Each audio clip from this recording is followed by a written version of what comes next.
Hi, I'm Bongiwe Mlangeni. I work as the WOWZULU Project Leader for Africa Ignites. We work in some of the deepest rural areas of South Africa, promoting community-based tourism. Follow me on this journey.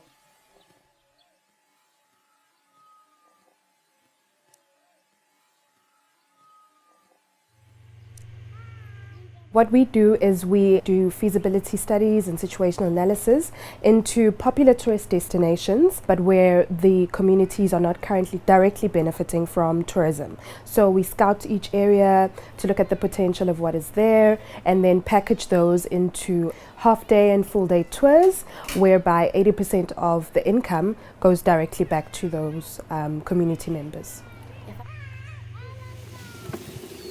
When we talk about community-based tourism or sustainable tourism, we normally talk about the three pillars, your people, your profit, and the planet. So you're not doing anything to harm the planet in any way. When we do our tours, we normally do either village walks or we use bikes to get around the village. When you look at the people and also preserving cultural heritage and traditions, as well as, people have to make an income, and they'll make an income directly from the tours that we have.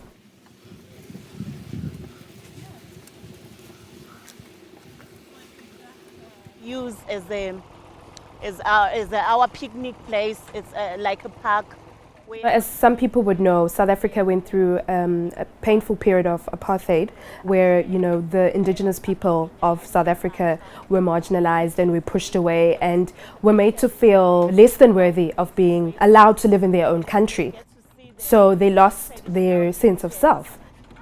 And then they can also go up and hike. What we're doing with WOWZULU and the tours that we do, we're promoting, showcase to people how we are living now.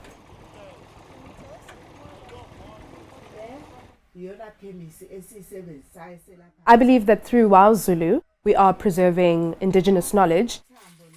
For example, through our traditional healers that you typically find on our village walks, whereby the knowledge that they have is passed to them through their kind of mentors. There is a danger of losing one's identity. If one doesn't really reconnect with their roots, they can lose their sense of self.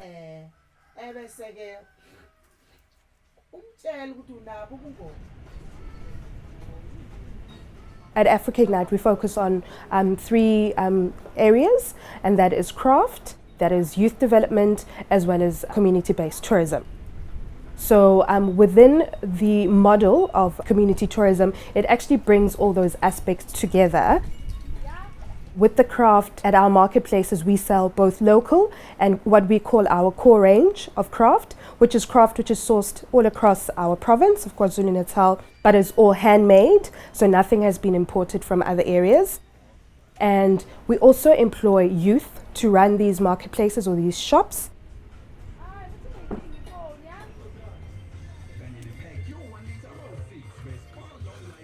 A typical WOWZULU marketplace would consist of a craft shop, a coffee shop, and it's also where you can book any one of our tours, our community-based tours. So with the coffee shop, you also get a taste of local cuisine. And also, your ordinary cappuccinos and espressos you also find at the marketplace. The marketplace is actually your gateway into that particular community.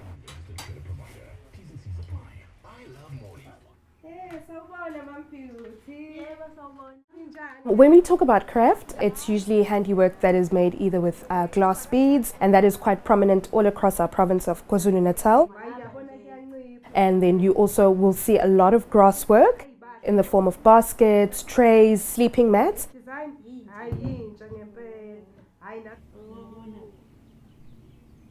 And what we love from the craft is knowing that by supporting even one of those crafters, there's a whole family behind them. That one lady is supporting from anything from 5 to 10 family members. Through our work as Africa Ignite building capacity with the master crafters, we realize that for them it's not only about the financial income, but it is the domino effect that it has within their own lives.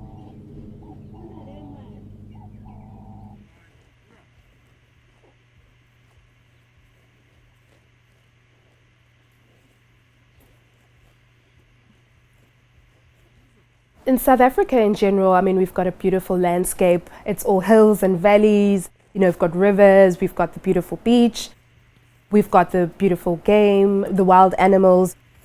We want to actually ensure that communities do not degrade what is currently there, because it is a natural draw card for tourists to come into South Africa because of its natural beauty. We profile it in such a way that people want to preserve what is already there and not kind of harm it in any way.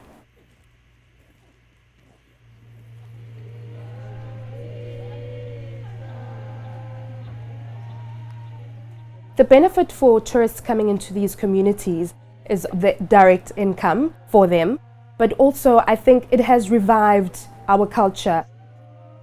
I'm speaking on behalf of the Zulu nation, you know, because we are in KwaZulu-Natal. So a lot of that knowledge would otherwise be lost over time. It's something that we have and that we can package and sell. So it's about using what you have, what you are, really, and really celebrating that.